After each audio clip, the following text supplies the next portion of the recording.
Je ne sais pas si tu te reconnais, mais pour beaucoup de femmes d'affaires et leaders neurodivergentes, la réalité quotidienne d'opérer une entreprise, ça peut être éprouvant parfois. Le modèle traditionnel hein, d'entrepreneuriat, c'est conçu pour les personnes neurotypiques. Hein. Ça demande souvent plus de compensation, de masking, etc. de nous. Et ça, c'est pas en concordance avec la façon dont on opère comme femme neurodivergente en affaires, hein, qu'on soit autiste, TDAH, dyslexique ou d'autres formes de neurodivergence. Et ce que ça fait, cet état-là, c'est que ça peut mener à une série de problèmes, hein, de stress chronique, d'épuisement professionnel, une perte de confiance en soi, en ses ressources, en son potentiel, des remises en question sur sa capacité aussi à réussir en affaires.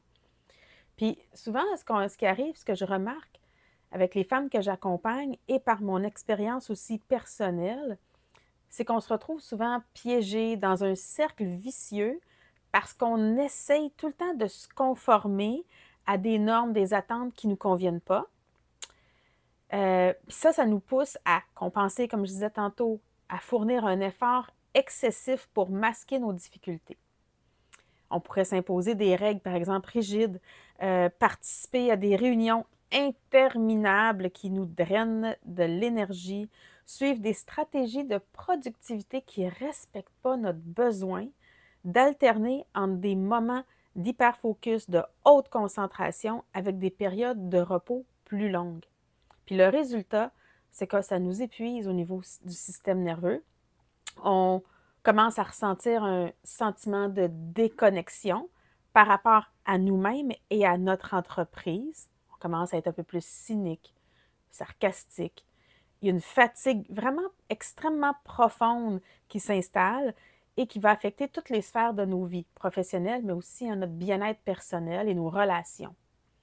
Puis cette surcharge mentale et émotionnelle-là est souvent aggravée parce qu'il y a un manque de reconnaissance et de soutien qui est adapté à notre réalité de femme neurodivergente. Et souvent, ce qui arrive, c'est qu'on va hésiter à demander de l'aide, je suis la première à l'avoir fait, ou à avoir de la difficulté à exprimer nos besoins vraiment de façon spécifique parce qu'on a peur d'être mal comprise ou de passer pour tout simplement incompétente quand c'est tout le contraire. Donc, on peut se sentir à ce moment-là isolé, incapable de créer un environnement de travail qui nous soutienne véritablement. Donc, si tu as le goût, je t'invite, je te lance une invitation. Si tu as le goût de découvrir mon approche pour construire une entreprise ou redessiner ton entreprise qui va enfin respecter ta façon dont ton système nerveux opère, je t'invite à aller lire mon article. Je vais te partager le lien ci-dessous. Si jamais tu as des questions suite à la lecture, des commentaires, des suggestions, je suis toujours ouverte. Donc, tu auras juste à m'écrire. Je vais te laisser aussi le lien pour me rejoindre. Donc, je te souhaite une excellente journée et oublie pas, c'est possible. Tu n'es pas toute seule. C'est ça que je veux que tu entendes aujourd'hui. C'est que tu n'es pas toute seule. C'est une femme, entrepreneur, leader, neurodivergente, puis que tu dis, ah, je t'avais de tout balancer par la fenêtre. Contacte-moi. Ciao.